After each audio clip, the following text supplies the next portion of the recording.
জায়গা ও যেমন মাছ বেচা ভুল করছিল জায়গা কালকে আমার কাছে মাপ চাইছে, তা আমি একলাই বস্তুটা সমাধান করতে পারি নাই, তাই আপনি করে ডাকা হয়েছে। এই বিচারটা কি করা যায় আপনারা কিছু আগ্রহ রাখ বাড়ান। কি মাদবর সাহেব কি আর রাখ বাড়ামু, মাছের দাম বলে বেশি যাচ্ছে রোজার মাসে। মিশা কথার ফল তো ডাঙ্গ লাগবেই। কি বিচার দেওয়া লাগে? আমি সূক্ষ্ম বিচার দেবো। আমার হিসাবে তো এই মানুষটা ফাঁসি দেওয়া লাগে। আচ্ছা ঠিক আছে, তুমি ফাঁসি দেওয়া লাগে, তোমার কথা পাইলাম, মানে তুমি কও। আমার হিসাবে রোজার মাসে মিছা কথা দিছাই কইছা কোহাল দিছানে যাই হোক নইদা পাঠা দিল জায়গা টুকরে টুকরে করে দেওয়া দেবো না, ওকে ফাঁসি দেওয়া মারা দেবো না।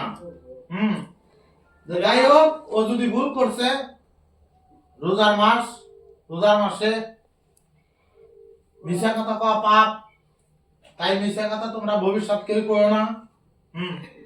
বাজারের পয়সা কোনোদিন মাইরে খাইও না। তুমি ভবিষ্যতে আরো এরকম মিশা কথা করবে না। না ভবিষ্যতে আর কেমন আর পরবর্তী এরকম বাজারে জায়গা টিহাটিয়া মারবো না, জায়গা টিহাটিয়া মারবে না, এটাও মেনে নিলাম।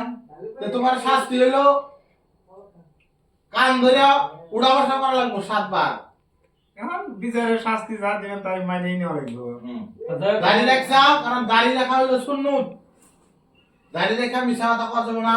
রোজার মাসে কোনো মিশা কথা কয় না, রোজার মাসে মিশা কথা কওয়া পাপ, বুঝছাও?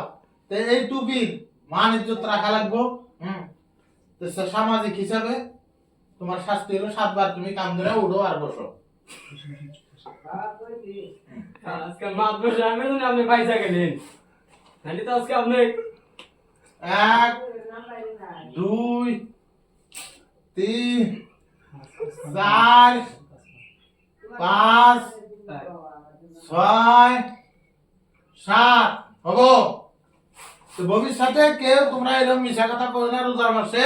দেখা আজকের থেকে তোমাকে একদম সহি সুন্নতে আমরা মাফ করে দিলাম হাত থেকে। তা আপনারা সবাই মাফ করে দিয়েছেন তো? মাফ করে দিছি। আপনি যেটা ভালো করছেন ওটা রাইস, আমরা যে বিচারটা করলাম, বিচারটা কি রকম লাগলো আপনারা কমেন্টের মাধ্যমে জানাই দেবেন। আর চ্যানেলটা লাইক, কমেন্ট এবং কি সাকসেস করে দিবেন। আমাদের চ্যানেলের নাম হইলো শফিকুল ব্লগস। খোদা হাফেজ।